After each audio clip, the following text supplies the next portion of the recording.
folks. Welcome to Life in the 1900s Newspapers Special. Today will be a 1940 wacky newsreel compilation.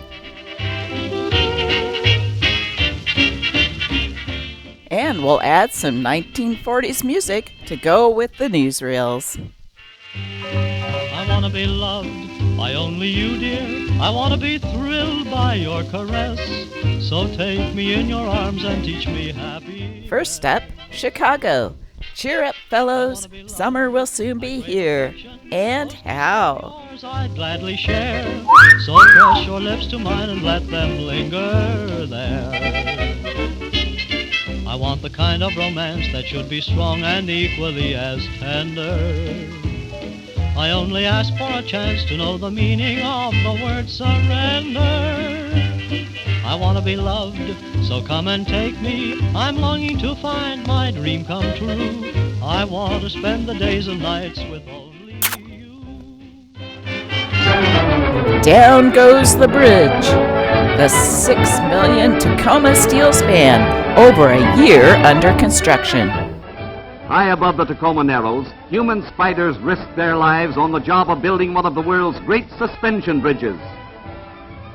Weaving giant cables from which will hang an automobile highway spanning a chasm broad and deep. The powerful supports are drawn tense with precision and clamped to concrete anchors on the shore below.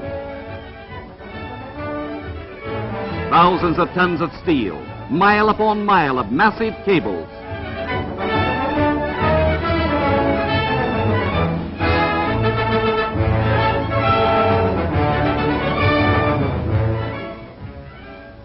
"400 feet above the water, here is a job demanding men of iron and nerves of steel." And then on a summer's day in 1940, proud citizens of the state of Washington gather for the ceremony of opening their new $6 million suspension bridge to traffic, the world's third longest span and the last word in engineering marvels. But the last word had not been said. The summer wind that gently blew along the Tacoma Narrows whispered a word of warning that no man heeded. Disaster, the greatest camera scoop of all time. Dawn of a fatal day, and the wind begins to speak with a roar that no man can fail to hear.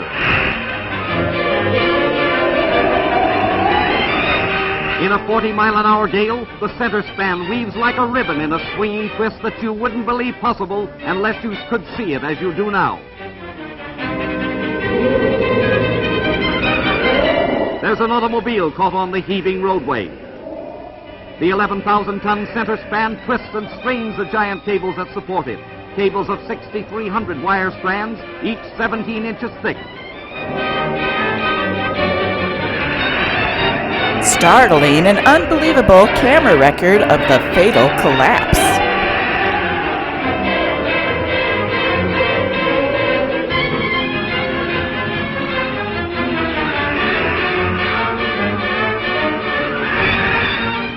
Back out of the danger zone, all stricken spectators are driven to safety as the bridge gyrates like a nightmare high above the river, twisting, turning, curling. The lone motorist is forced to abandon the car. He has but a few minutes in which to save himself. Face to face with fate, his destiny hanging in the balance. Will he heed the last warning or perish with the doomed structure?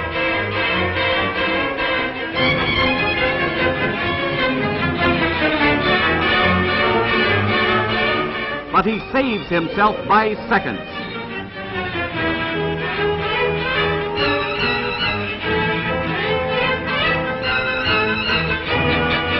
The crash. No structure of steel and concrete can stand such a strain. Steel girders buckle and giant cables snap like puny threads. There it goes!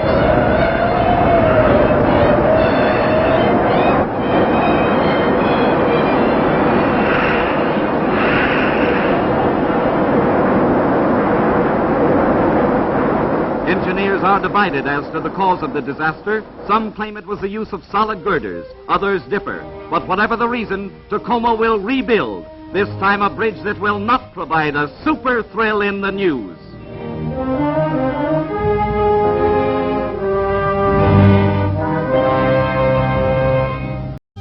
Here's one of my favorite 1940s songs, Everything Stops for Tea.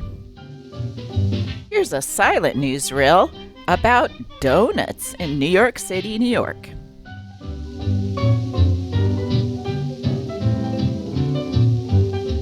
Oh, they may be playing football and the crowd is yelling, kill the referee. But no matter Bullseye, right in the donut. everything stops for tea. Oh, the golfer may be golfing and is just about to make a hole in 3. But it always gets him sore when the clock yells 4. Everything stops for tea. There's always a sloppy donut dunker.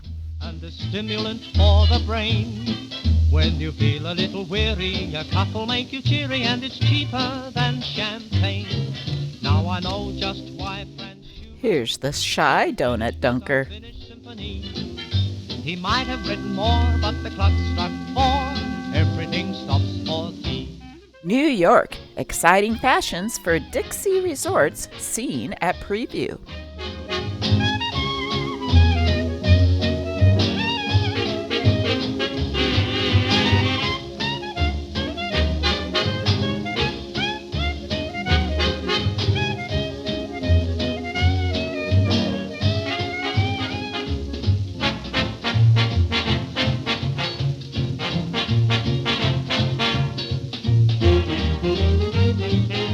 It was all about the hat.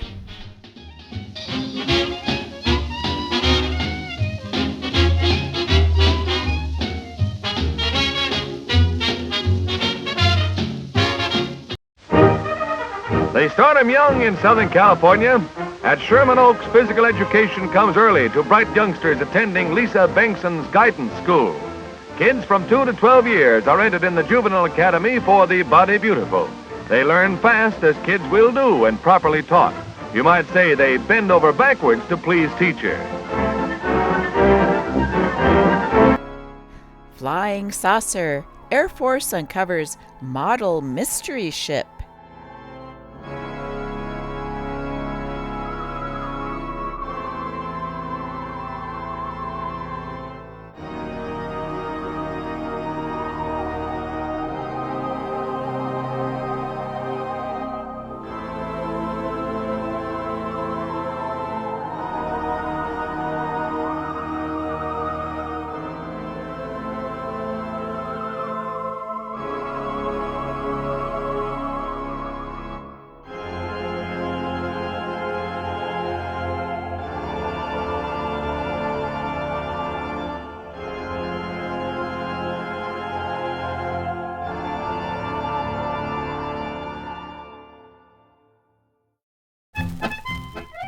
I'm not quite sure what's going on in this next newsreel from Canada, but it includes a woman who is kind of making a fool of herself, but having fun doing it.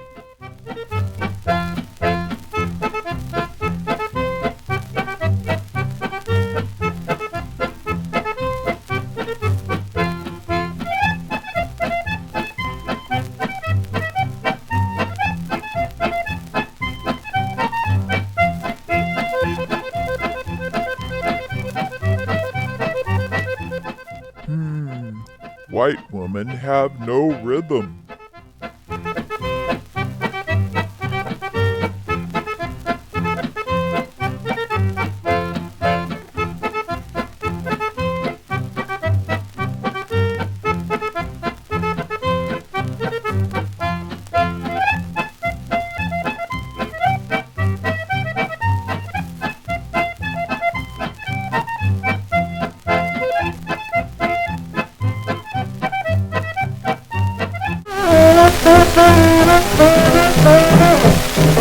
Grandma said she was too old to go.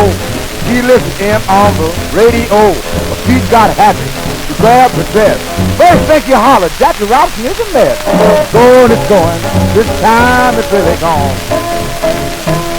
She done the baseball boogie when Jackie comes running home.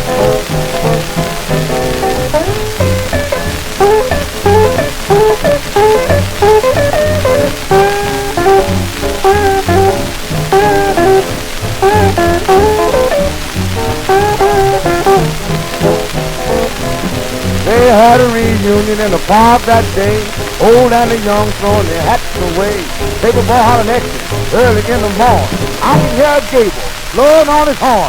Gold is going, this time is really gone. He blows the baseball boogie when Jackie comes running home.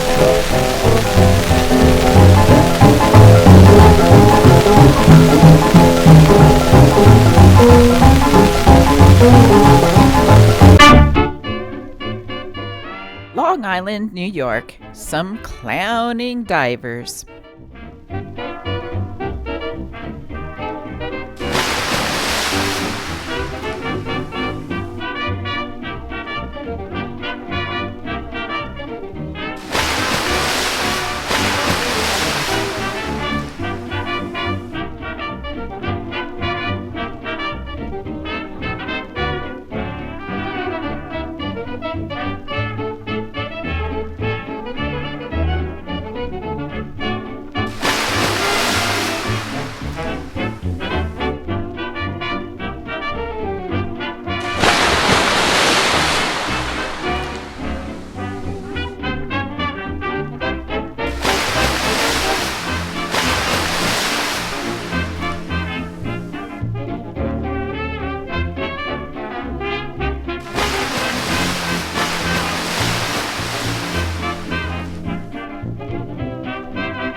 The next newsreels is about a house of the future.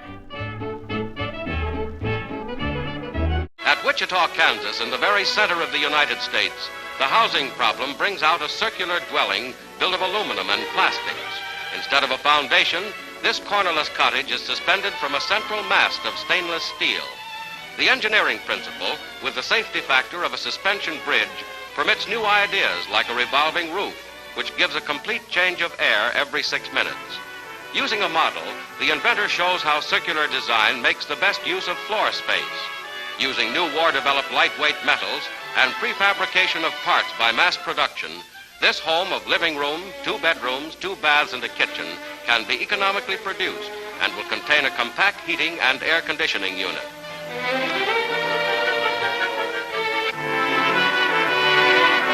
House hunters find many pleasant surprises.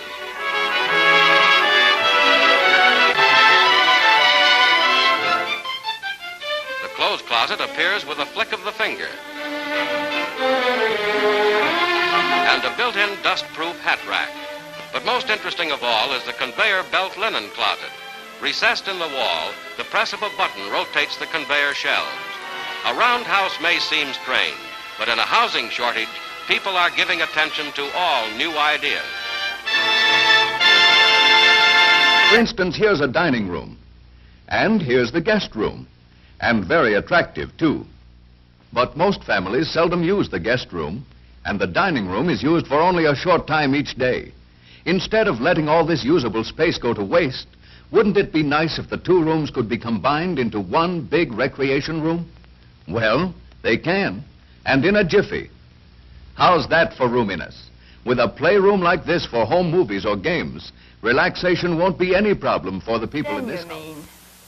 Denier is a measuring term which indicates the weight and thickness of the thread. Berkshire nylon 51s come in various denier. For example, 30 denier, as shown here, is used for all-purpose wear. Finer denier, which are shearer, are naturally used for afternoon and evening wear. Much of the beauty of stockings lies in the perfection of the seam.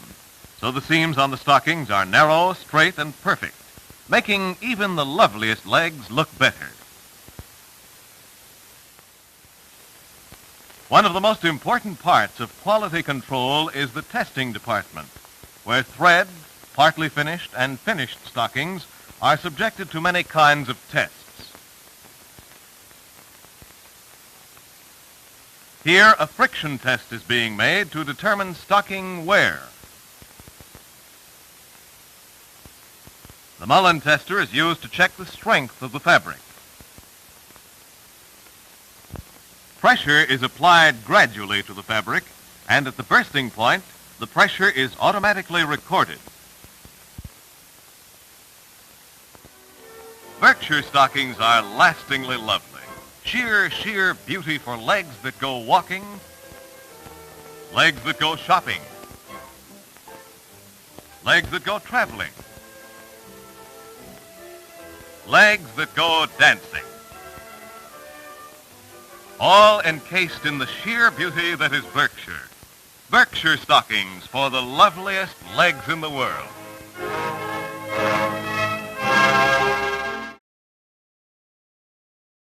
We'll end today's video with a bonus 1940s funny film about the life of a man's suit.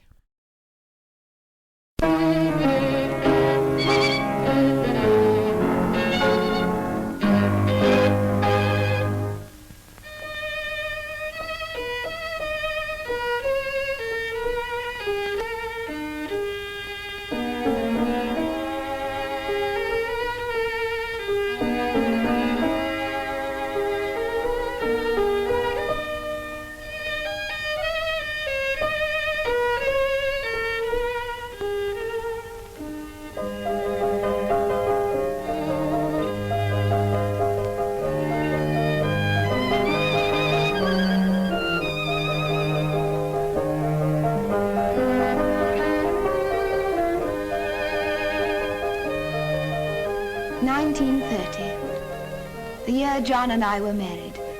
We were both so young and happy. Excuse me. Oh, don't look so surprised, Mary.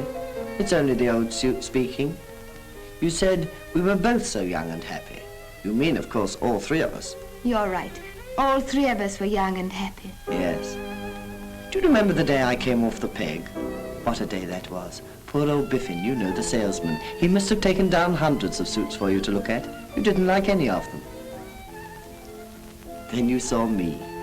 John was a bit difficult at first about Horace. Ooh, that awful dummy. Yes, but even then, I felt in my herringbones that John would want me in the end. A feel of the stuff I was made of. A nod from you, Mary. A few of Biffin's best style compliments, and I was as good as sold. It was plain stitching after that.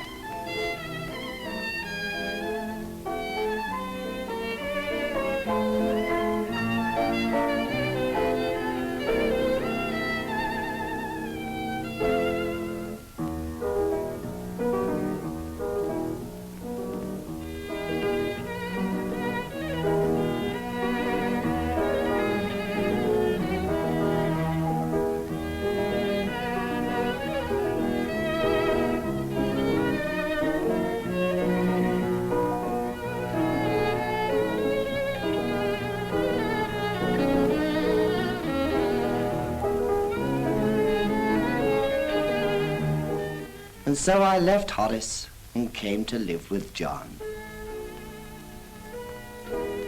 I must say I felt uneasy. John didn't seem to be what you might call a tidy man. I began to wonder how he was going to treat me.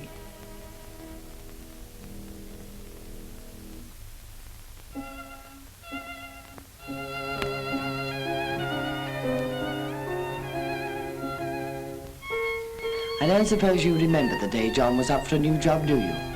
He certainly felt a bit baggy at the knees that morning. You know, just sure he wasn't going to get the job. I tried to cheer him up. John, we're going to get that job. He was an awkward fit. John, I said encouragingly, John, you'll feel quite different when you put me on.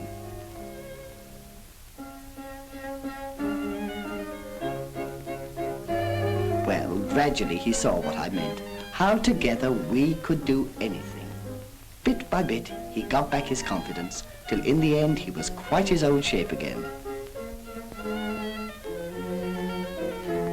We got that job. They liked the look of me. And of John too, of course.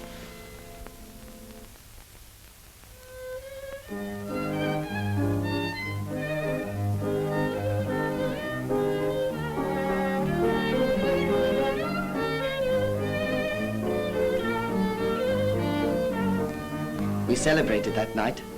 Maudie, the barmaid, charming little creature, took a liking to me at once and thought John was a very lucky man. It looked like being a really good party.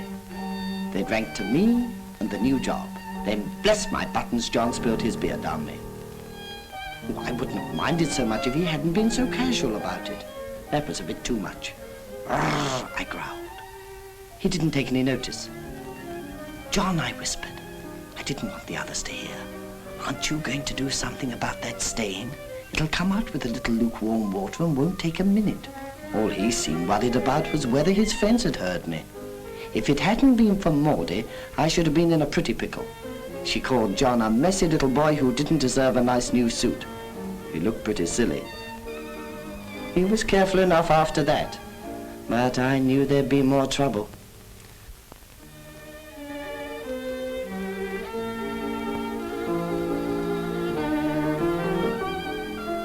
Sure enough, I had to put up with more the same night. He was in a very spiteful mood. As he undressed, he started to throw me about the room, as if he wanted to get his own back. I was very angry, but I kept my temper. I said to him, "How do you expect me to look nice and keep my shape if you treat me like this? I'll be creased all over if you leave me here. John!" He just ignored me and got into bed.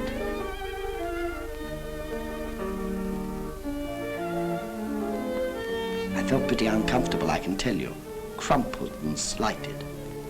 From different parts of the room, I watched him trying to get to sleep. He wasn't finding it very easy.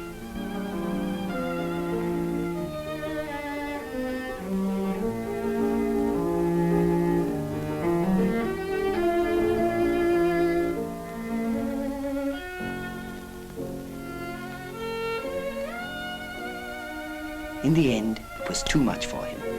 He got up, came over to me, picked me up very carefully, and folded me. I purred encouragingly. Hang him over the arm of the chair, that's right. And don't look so worried. The back of the chair does very well if you haven't got a coat hanger.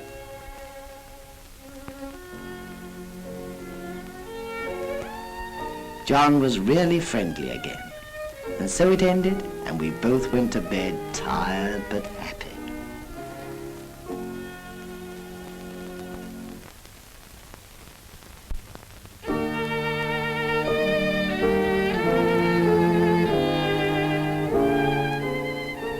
And then, the wedding morning. What a beautiful wedding it was. I think all three of us looked our best. The best man was a bit nervy, wasn't he?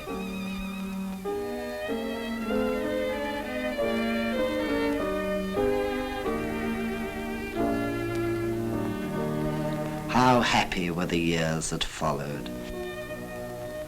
Full, rich, happy years.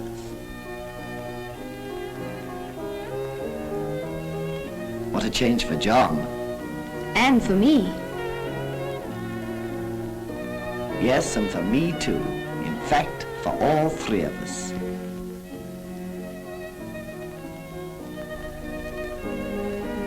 You always kept me fit and in good trim by the regular overhauls you gave me.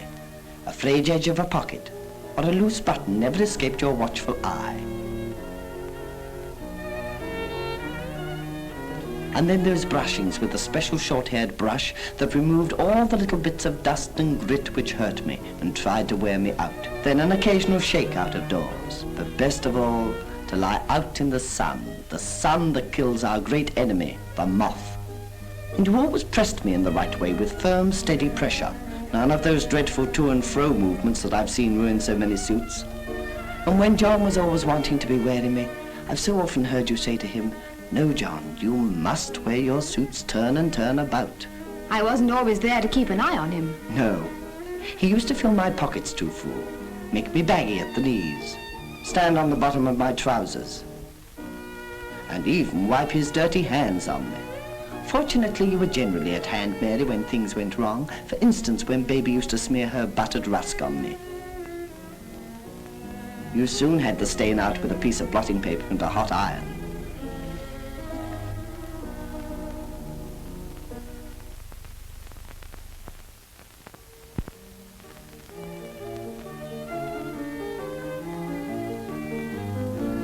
As I watched the children growing up, I realized I was getting older and needed more attention. Some material sewn into the bottom of the trousers stopped the shoe rubbing. A little first aid sewing often helped. And when John got fatter, a timely patch at the back brought relief. And so I stayed at home more and more, and John wore his other suits of business. But at home, I was his comfortable favorite always.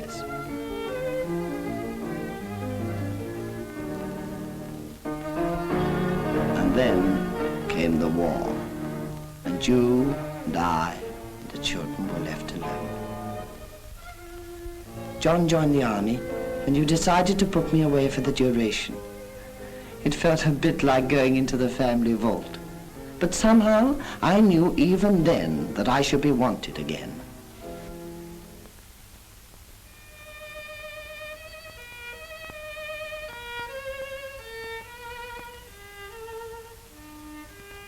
Why have you taken me out?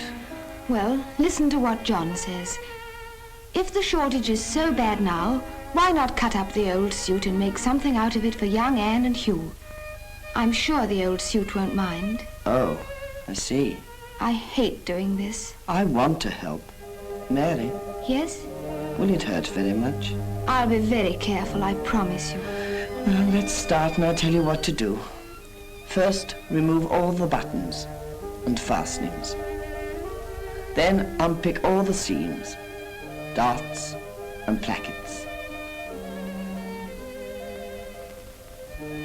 How are you feeling? Very tired. It's been a bit too much for me. I want to sleep, to die, to sleep perchance to dream. It'll soon be over now. When I'm completely in pieces, wash me in not too hot water and rinse well.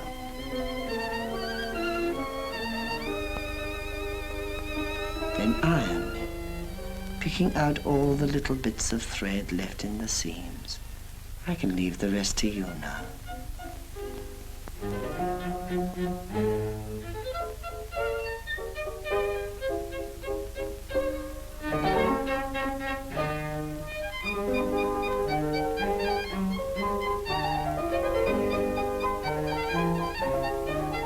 My end is my beginning.